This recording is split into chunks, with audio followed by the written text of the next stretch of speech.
샬롬 샬롬 샬롬 샬롬. 하나님 사랑합니다 여러분. 주 안에서 사랑합니다. 오늘이 4월 3일이죠. 요엘 2장 내 영을 만민에게 부어주려니, 이런 말씀을 함께 우리 묵상하시고 기도하는 시간 갖도록 합니다. 요엘은 2장 1절에서 32절까지 있죠. 1절부터 11절까지 야훼나를 경고하는 메뚜기 때에 대해서 말씀하고 있습니다.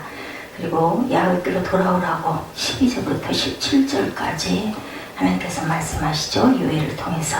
그리고 이름과 늦은 비를 적당하게 주겠다라고 18절부터 계속 말씀하십니다. 27절까지. 그리고 우리 오늘 본문 중심 내 영을 만민에게 부어주리니 그 후에 내가 내 영을 만민에게 부어주리니 너희 자녀들이 장래 일을 말할 것이니. 우리 자녀 참 많이 하죠. 너희 늙은이는 꿈을 꾸며 너희 젊은이는 이상을 볼 것이라. 28절에서 32절 중심으로 32절에 누구든지 야훼 이름을 부른 자는 구원을 얻으리니 이는 나 여호와 말대로 시온산과 예루살렘에서 피할 자가 있을 것이며 남은 자 중에 야훼의 이름을 받을 자가 있을 것이니라. 요한복음 3장 16절과 같은 말씀이죠. 하나님이 세상을 이처럼 사랑하사 독생자 예수를 주셨으니 그를 믿는 자마다 입니다. 멸망치 않고 영생을 얻으리라 하고, 우리가 어렸을 때 꼬마 때부터 이 말씀을 외웠죠. 예수님께서 말씀하신 대로 오순절에 성령께서 강림하셨습니다. 한자리에 모였던 제자들은 성령 충만함을 입고 120문도가 모여 있었죠. 그리고 성령이 말하게 하심을 따라 다른 언어로 말하는 것을 듣고 소동하여 다 신기하게 여겨 이 말하는 사람들이 갈릴리 사람이 아니냐, 우리가 각 사람의 난곳 방언으로 듣게 되는 것이 어쩌겠냐, 우리가 다 우리의 언어로 하나님의 큰 일을 말함을 듣는도다 하고, 긍정적인 반응을 보이는 거 하면 어떤 이들은 조롱하여 그들이 술에 취했다 비웃는 사람들, 지금도 방언 기도하면 뭐 미쳤다, 사탄이다, 이단이다 이런 얘기를 하기도 합니다. 많이는 하셨습니다만, 이러한 모습들을 보며 베드로는 자기와 동료들이 술에 취했다는 비방을 가볍게 일축한데 요엘서를 인용하여 말세의 모든 육체에 하나님의 신을 부어주시겠다, 영을 부어주시겠다고 예언을 상기시키고, 지금 예루살렘에 모인 사람들은 그 예언이 성취되고 있는 것을 목도하고 있다고 선언을 합니다. 예수님 부활하시고 나서 그 백신문도에게 마가들 앞방에 영이 임해서 각 사람이 하는 방언을 알아듣게 된 그 사건을 오늘 요엘 2장 28절 말씀이죠. 그 후에 내가 내 영을 만민에게 부어주리니 너희 자녀들이 장래 일을 말할 것이며 너희 늙은이는 꿈을 꾸며 너희 젊은이는 이상을 볼 것이며 그때 내가 또 내 영을 남종과 여종에게 부어줄 것이며 곧 피와 불과 연기 기둥이라. 야훼 크고 두려운 날이 이르기 전에 해가 어두워지고 달이 핏빛같이 변하려니와 누구든지 여호와 이름을 부르는 자는 구원을 얻으리니 이는 나 야훼의 말대로 시온산과 예루살렘에 피할 자가 있을 것이며 남은 자 중에 나 야훼 이름을 부름을 받을 자가 있을 것이니라. 남은 자들, 그 일 후에 예수님이 승천하신 그 일 후를 말씀하고 있죠. 이에 대해 오늘날 세상 사람들은 일반적으로 하나님의 백성 곧 그리스도인을 가리켜 매주 교회에 나와 예배하는 사람들이 바로 그 영을 받을 사람들이다 이렇게 얘기를 하고 있습니다. 말세 자신의 백성을 구별하시기 위해서 성령으로 임치실 것임을 강조하고 있죠. 예수 믿는 사람들, 물론 예수를 믿습니다 하면 내 이름을 부르는 자는 구원을 얻겠다 했으니까 교회에 나와 등록하고 주의를 지키는 사람들이 일차적으로 하나님의 영을 성령을 받은 것이다 이렇게 얘기하지만, 하나님께서 자신의 영이신 성령을 부어 인친 사람은 로마서에서 만일 너희 속에 하나님의 영이 거하시면 너희가 육신에 있지 아니하고 영에 있나니 누구든지 그리스도의 영이 없으면 그리스도의 사람이 아니다. 로마서 8장 9절에 이렇게 말씀하시기도 합니다. 그러므로 하나님의 백성은 하나님의 영을 받은 사람이고 하나님의 성령의 인도를 따라 사는 사람들이다. 성령은 성경이 지적하듯이 하나님의 영이며 그리스도의 영이기도 합니다. 그러므로 성령 받게 된다는 것은 우리 안에 하나님과 그리스도의 영이 거하게 된다는 사실이기도 하죠. 그렇게 되면 하나님이 기뻐하시는 일이 무엇인지 알게 되고 그것을 하게 되면 그리스도께서 이 땅에서 행하신 바 선하고 능하고 아름다운 일을 이루어 가야 하겠죠. 반면 하나님과 그리스도의 영이신 성령을 받지 않으면 육신의 일만을 생각합니다. 육신을 따르는 자는 육신의 일을, 영을 따르는 자는 영의 일을 생각한다고 로마서 8장 5절에도 말씀합니다. 그 마음과 심령에 평안이 없습니다. 육신의 생각은 사망이요 영의 생각은 생명과 평안이라고 로마서 8장 6절에 말씀을 하고 있죠. 하나님을 거스르러 하나님이 싫어하시는 일을 할 수밖에 없죠. 육을 따르는 사람들은. 이는 하나님의 법에 굴복하지 않을 뿐 아니라 할 수도 없다. 로마서 8장 7절입니다. 이는 신약에만이 아니라 구약에도 확증하죠. 에스겔 선지자는 이와 관련해서 하나님의 계시를 통해 또 새 영을 너희 속에 두고 새 마음을 너희에게 주되 너희 육신에서 굳은 마음을 제거하고 부드러운 마음을 주겠다. 에스겔 16장 26절에 성령 받은 자의 면모를 명확하게 제시해주고 있습니다. 만민이란 세상의 모든 사람들 중 하나님께서 택하신 자들로 자기의 죄를 회개하고 하나님께서 구속자로 보내신 예수 그리스도를 구주로 믿는 자들을 가리킵니다. 성경은 이들에 대하여 묘사하기를 모든 나라와 종족을 초월하여 하나님이 얼마든지 부르시는 자들이라고 사도행전 2장 39절에서 증거합니다. 그런데 이처럼 하나님께서 성령을 만민에게 부어주시겠다고 하신 것이 만민의 회복을 위한 것이었다는 사실을 우리가 깊이 생각하고 주목해야 합니다. 하나님께서는 유다 백성들이 회개할 때 그들의 죄로 말미암아 일어난 메뚜기 재앙과 가뭄 재앙으로 인해서 황폐해진 유다 땅에 하나님께서 내가 너희를 구원하겠다고 늦은 비와 이른 비를 충분히 내리시겠다고 오늘 본문에 너 야훼께로 돌아와라. 요엘서 2장입니다. 18절부터 쭉 얘기하죠. 이른 비와 늦은 비를 내가 적당히 너희에게 내려주겠다라고 말씀을 합니다. 그리하면 들의 풀이 쌀이 나며 나무가 열매를 맺으며 무화과 나무와 포도나무가 다 힘을 내는도다. 너희를 위하여 비를 내리시되 이른 비를 너희에게 적당하게 주시리니 이른 비와 늦은 비가 예전과 같을 것이라. 마당에는 밀이 가득하고 독에는 새 포도주와 기름이 넘치리로다. 오늘 본문 22절에서 24절에 이렇게 말씀합니다. 요엘 선지자는 이러한 회복과 성령 충만의 축복을 소유하기 위해서는 먼저 백성들이 뭐를 해야 된다? 너희들 회개하고 내게로 돌아오라고 먼저 야훼께 돌아오라고 12절부터 쭉 얘기하죠. 간곡하게 백성들의 참된 회개를 요구합니다. 그리고 하나님의 긍휼과 회복 그리고 성령 강림에 대한 약속을 예언함으로 백성들의 회개를 일으키고자 하십니다. 요엘을 통해서 성령을 보내시겠다는 약속은 예수께서 보혜사 성령을 보내시겠다고 신약에도 약속하셨죠. 내가 아버지께 구하겠으니 그가 또 다른 보혜사를 너에게 주사 영원토록 너희와 함께 있게 하리니 요한복음 14장 16절이죠. 그 후에 내가 내 영을 만민에게 부어주리니 너희 자녀들이 장래를 말할 것이며 너희 늙은이는 꿈을 꾸며 너희 젊은이는 이상을 볼 것이며 그때 내가 또 내 영을 남종과 여종에게 부어줄 것이며 요엘서 오늘 본문 2장 28구절이죠.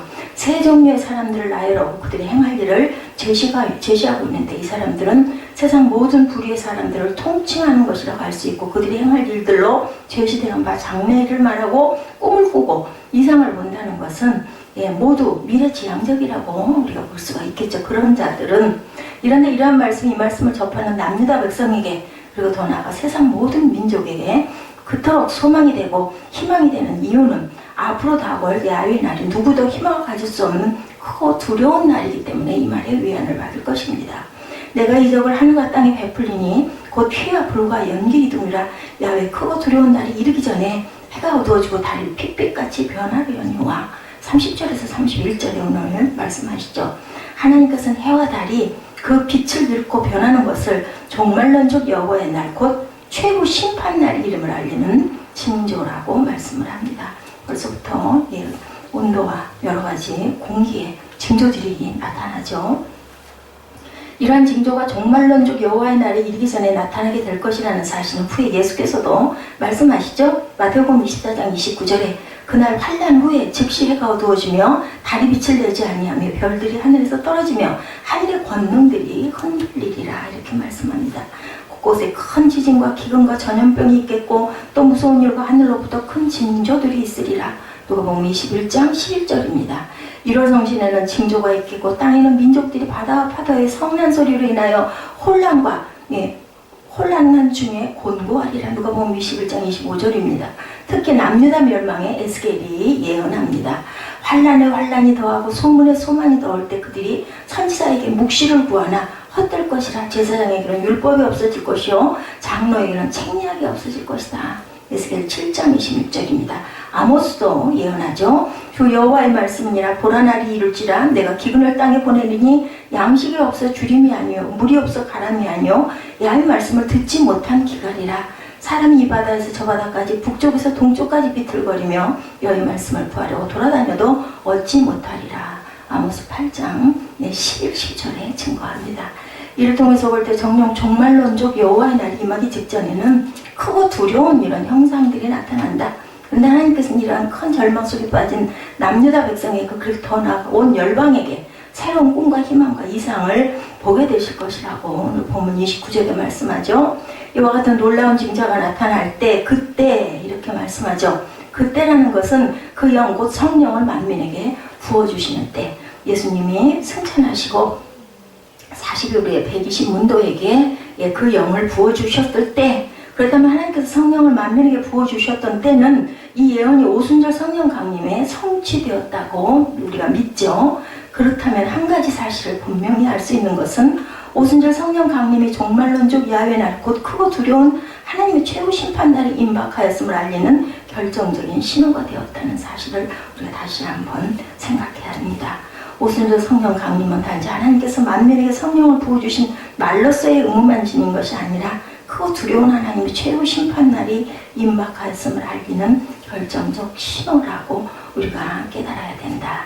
하나님께서는 구약시대에도 종말론적 야훼 날이 임박하였음을 다양하게 알리십니다. 그러나 오순절 성령 강림 사건만큼 종말론적 야훼 날이 임박하였음을 보여주는 사건은 없습니다. 그래서 사도행전을 강의를 목사님들이 많이 하십니다. 하는 것 또 하고 또 하고 하시죠.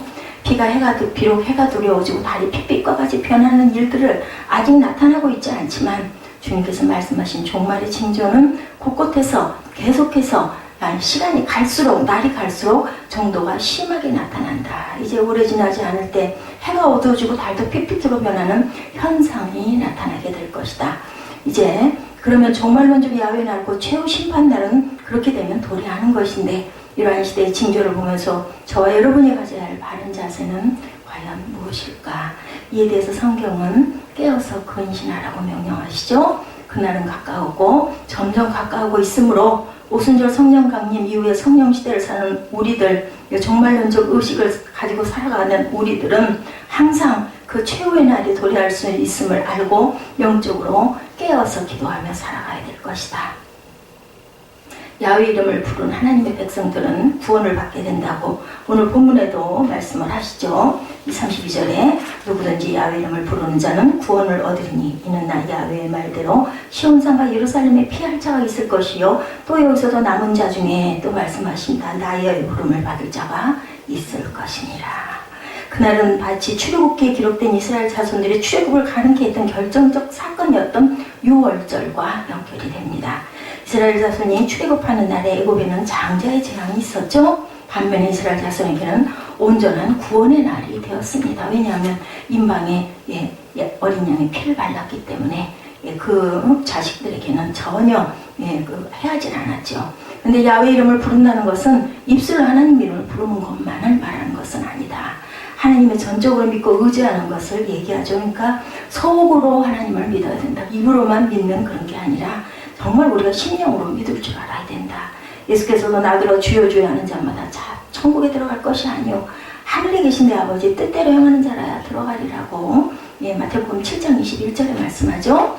이를 바울 사도는 그러므로 내가 너에게 알리노니 하나님의 영으로 말하는 자는 누구든지 예수를 저주할 자라 하지 아니하고 성령으로 아니하고는 누구든지 예수를 주시라 할 수 없느니라. 고린도전서 12장 3절입니다. 그래서 믿기는 믿되 이 말씀을 그래 마음속으로 이런 생각을 한다는 입술로 자꾸 얘기하기를 꺼리는 사람들은 본인을 한번 돌아봐야 된다. 그러면 야훼 이름을 부른다는 것은 하나님의 인격과 성품을 본받으며 그에 부합한 삶을 사는 것을 의미한다. 야훼 이름을 부르게 되는 것을 우리가 어떻게 가능하게 할까? 주님께서 행하시고 행하실 일로 가능하게 된다. 내가 아버지 이름을 그들에게 알게 하였고 알게 하리니 이는 나를 사랑하신 사람이 그들 안에 있고 나도 그들 안에 있게 하려 하며 요한복음 17장 26절에도 증거합니다. 그리고 전하는 자가 있으면 듣게 되고 들으면 부르게 되고, 그죠? 전하는 자가 없으면 어떻게 우리가 들으리요 하죠. 누구든지 주의 이름을 부르는 자는 구원을 받으리라. 그런즉 그들이 믿지 아니하는 일을 어찌 부르리요? 듣지도 못한 일을 어찌 믿으리요? 전파한 자가 없이 어찌 들으리요? 로마서 10장 13, 14절이죠. 부른다는 것은 이름을 들먹이는 게 아니라 그 이름을 찾고 구한다라는 뜻입니다. 그의 오심을 믿고 그의 희생을 믿고 그의 부활을 믿고 그의 재림을 믿는 것이다. 부른다는 것은 고백한다는 의미죠. 예수를 주로 고백한다. 신앙에 있어서 이 고백처럼 중대한 건 없습니다. 우리는 고백을 통해서 우리의 신앙을 확증하신다고 말씀합니다. 그러므로 이름을 부르는 자는 구원의 보상으로 주어지는데 죄로부터 구원, 율법의 저주에서 구원, 심판으로부터의 구원입니다. 그리고 구원에서 우리가 간과하지 말아야 할 중요한 사실은 하나님께서 복음 전파할 자를 먼저 보내셨다는 사실을 우리가 알아야 된다. 바울은 이 사실을 말하므로 전도의 과정을 역행적으로 나열하고 역행적인 나열 방법을 통해서 전도 또는 전파의 출발점이 하나님의 보내심을 강조합니다. 누가복음 10장 1절에서 11절에도 보면 예수께서 제자들 70인을 선택하죠. 파송하시죠. 부활하신 후 승천하시면서 제자들이 가서 모든 민족으로 제자를 삼아 아버지와 아들과 성령의 이름으로 세례를 주고 분부한 모든 것을 가르쳐 지키게 하라. 마태복음 28장 19, 20절이죠. 구원을 얻게 되는 과정 중 첫 번째는 하나님의 보내심으로 주어지는 하나님의 선행적 은총이 없이는 결코 어느 누구도 주의 이름을 부를 수가 없다. 누군가가 전파했으니까 우리가 듣게 되고 그래서 알게 되고 믿게 되고 불렀다라는 겁니다. 전파하다의 원어는 알리다라는 뜻으로 왕이나 사령관의 메시지를 중개해서 알리는 사자의 행위를 나타낼 때 쓰이는 단어로 표현됩니다. 그 사자는 알리라고 부탁받은 것 이외에 덧붙여서도 빼서도 안 되고 변화시키거나 고쳐서도 안 되는 책임이 있습니다. 그리고 듣는다는 것은 피동적인 혹은 수동적인 자세가 아닌 적극적인 자세로 들어야 된다. 열심히 들어야 되겠죠. 적극적인 들음 없이 우리는 전하니의 메시지를 핵심을 파악할 수도 없고 그 의미를 파악할 수도 없습니다. 들음은 이처럼 중요합니다. 진지한 들음은 믿음의 근원이 됩니다. 들음이 없는 믿음이란 있을 수가 없고 또 바른 들음 없는 바른 믿음도 있을 수가 없습니다. 보내심을 받지 아니하였으면 어찌 전파하리요? 기록된 바 아름답도다 좋은 소식을 전하는 자들의 발이요. 예, 우리가 잘 많이 고백하죠. 로마서 10장 15절입니다. 이는 좋은 소식을 전하며 평화를 공포하며 복된 좋은 소식을 가져오며 구원을 공포하며 시온을 향하여 이르기를 내 하나님이 통치하신다 하는 자의 산을 넘는 발이 어찌 그리 아름다운가. 시편 51편 7절에도 이렇게 말씀합니다. 복음 자체가 아름다우니 전파자도 그 발까지도 아름답습니다. 우리 안에 거하시는 성령으로 말미암아 내게 부탁한 아름다운 것을 지키라고 디모데후서 1장 14절에도 말씀하죠. 그러므로 복음 진리처럼 아름다운 것은 없고 복음은 예수 그리스도를 통해 하나님의 용서와 영원한 생명을 얻음이며 그러기에 베드로는 이 말씀을 인용하여 누구든지 그리스도를 믿는 자들은 성령을 선물로 받고 구원받는 자들이 된다고 증거하죠.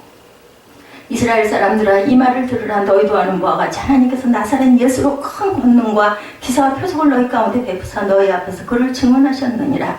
그가 하나님께서 정하신 뜻과 미리 하신 대로 내준 바 되었거늘 너희가 법 없는 자들의 손을 벌려 못 박아 죽였으나 하나님께서 그를 사망의 고통에서 풀어 살리셨으니 이는 그가 사망에 매여 있을 수 없었음이라. 사도행전 22장 22절이죠.